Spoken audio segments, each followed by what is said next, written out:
ఆయన గురించి తెలంగాణ ప్రజలకు అర్థమైతలేదు అసలు. ఇంకా బీసీ ఎన్ని ఎవిడెన్సెస్ చెప్తా ఉండాలి అంటే వాళ్ళు ఏం చేస్తారంటే ఒక 6 నెలలు అయితే ప్రజలకు ఇక్కడ మెమరీ లాస్ అవుతారు, తగ్గిపోతుంది.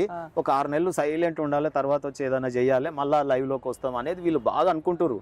కానీ తెలంగాణ ప్రజల గురించి ఈయననే తక్కువ అర్థం చేసుకుంటున్నాడు.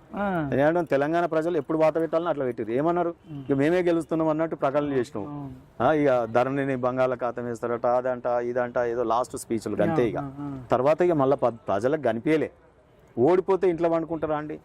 నేను ఏమంటున్నా అంటే పండుకో, నేను వద్దంటలేను, రెస్ట్ తీసుకో, పండుకో, కానీ నీ ఎమ్మెల్యే పదవికి రాజీనామా చేయి. గజ్వేల్ ప్రజల గురించి మాట్లాడొద్దు. మొత్తం గజ్వేల్ అంతా బంగారం అయిపోయింది. గజ్వేల్ సమస్యలే లేవు.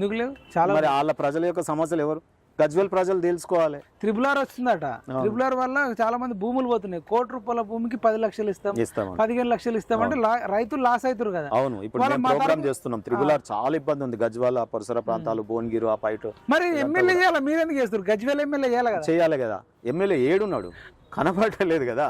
నేనేమంటున్నా అంటే ఎవరు కూడా పబ్లిక్ ఇంట్రెస్ట్ కానీ ప్రభుత్వం కానీ చేయట్లేదు. పబ్లిక్ ట్యాక్స్ పేడ్ ఆయన సబ్బులు